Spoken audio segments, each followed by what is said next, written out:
La dette publique continue d'augmenter et d'enfler en France. Elle s'est alourdie d'environ 40 milliards d'euros au premier trimestre et atteint désormais les 114% du PIB.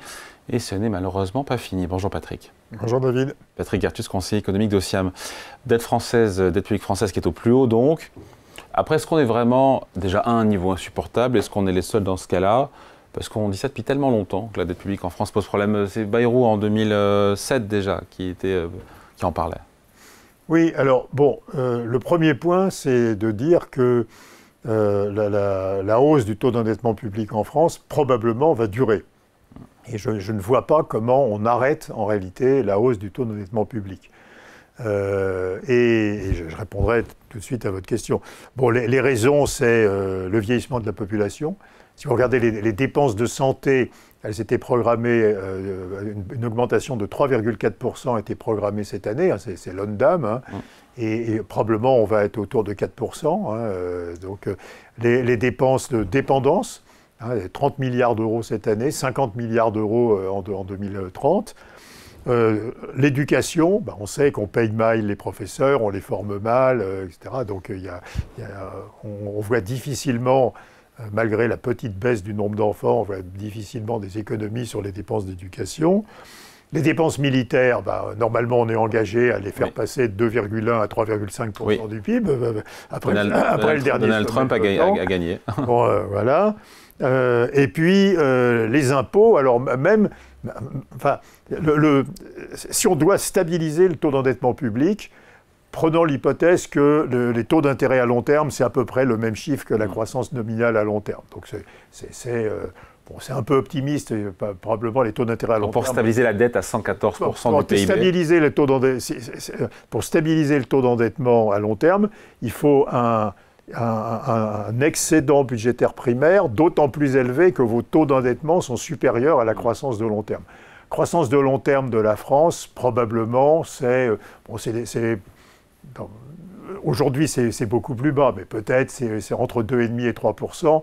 Les taux d'intérêt à long terme, c'est 3,2%. Donc il faut un peu plus il faut un petit excédent primaire.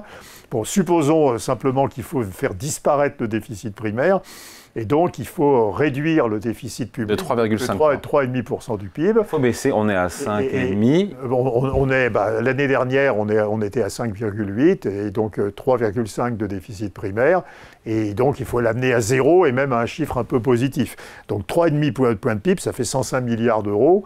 Et donc uniquement pour stabiliser le taux d'endettement public. Il faut faire 105 milliards d'euros d'économies pour stabiliser le taux d'endettement public. Et donc on comprend que c'est vraiment très difficile à réduire dans un pays qui est champion du monde des dépenses publiques. Alors le problème, c'est... prenez même les propositions fiscales. Je prends la proposition de Gabriel Zucman. Oui. Ouais, j'ai plein de sympathie pour la proposition de Gabriel Zucman. Mais par ailleurs, bon... Entre 15 et 25 milliards, on peut trouver, c'est ça? C'est 20 milliards d'estimation. C'est une taxation à 2%. D'où on soustrait l'ensemble des autres impôts payés sur le revenu, la CSG, l'impôt sur la fortune, des personnes qui ont un patrimoine supérieur à 100 millions d'euros. Ça rapporte 20 milliards d'euros. Quel est le problème? Comparé à 105 milliards d'euros qu'il faut trouver. C'est déjà 20% du chemin qui est fait. D'accord, mais enfin là, vous en reste 85 à trouver. Et donc même avec une hausse importante de la taxation qui ne sera pas faite, hein, qui sera nettement diluée par le passage au Parlement. Si elle était faite stricto sensu, ce serait vraiment une catastrophe. Ceux qui ont un patrimoine de plus de 100 millions d'euros. Je pense que c'est légitime parce que l'objet... Enfin, je ne porte pas de jugement politique. Je pense que la concentration des patrimoines, c'est très mauvais pour l'économie parce que ça réduit le nombre de gens qui ont les moyens de financer des innovations et des investissements. Si vous avez une personne qui a tout le patrimoine, ce ne sont que ces idées de cette personne qui sont mises en place. Si vous distribuez un capital à plein de gens, vous pourront créer des entreprises et mettre en place ces idées. Donc l'économie a été très dynamique dans le monde entier. Dans les années 70, par exemple, où il y avait une concentration très faible des patrimoines.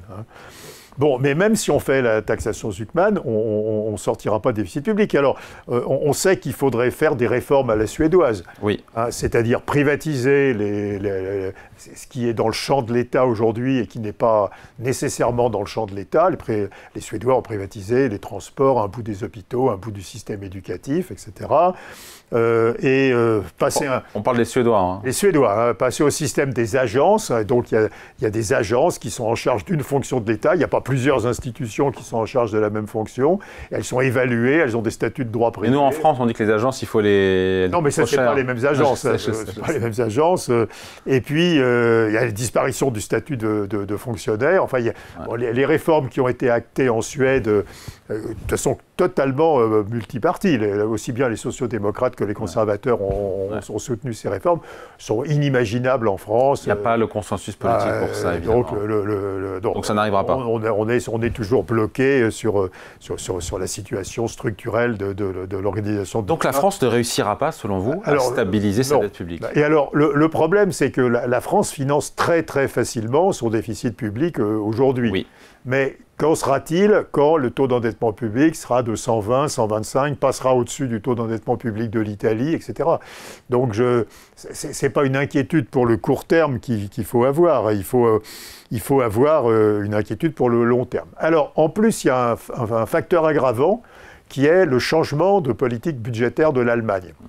Si vous regardez les annonces du chancelier Merz, qui concernent le financement de dépenses d'infrastructures supplémentaires et le financement de dépenses militaires supplémentaires, ça veut dire que le déficit public de l'Allemagne va passer assez rapidement au-dessus de 4% du PIB. Et alors, ce qui sauvait le financement du déficit public de la France, c'est qu'il y avait très peu de financement de déficit public de l'Allemagne.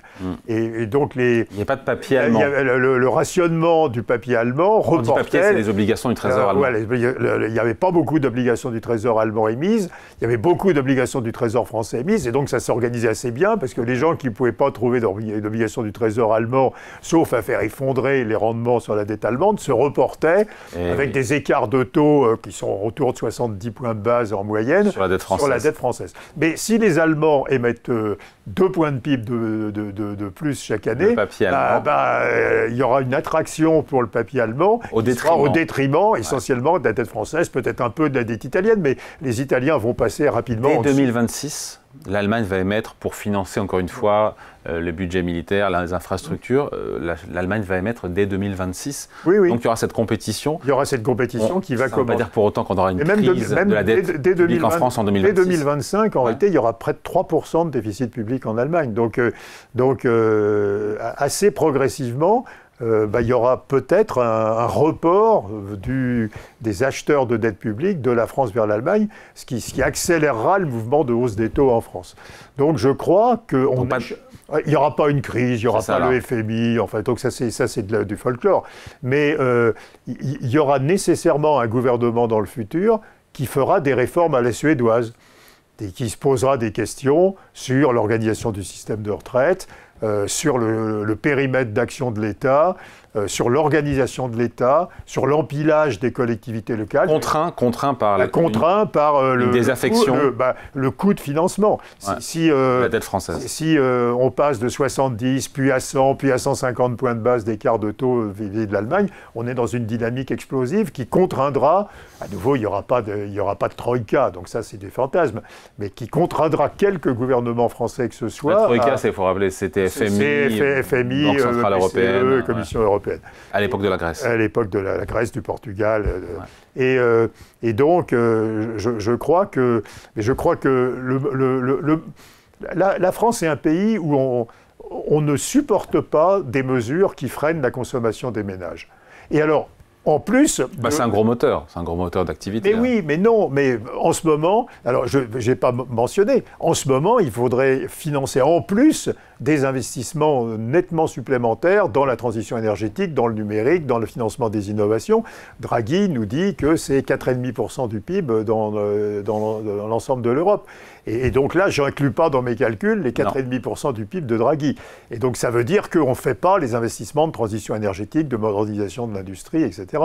Et donc il y aura il y aura besoin en France de se rendre compte que ce qui importe pour un certain nombre d'années, c'est d'investir et pas de consommer.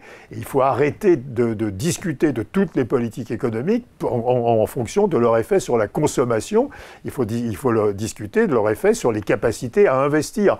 Par exemple, je prends un dernier exemple, la TVA sociale. Donc en fait, on peut parler aussi de CSG social.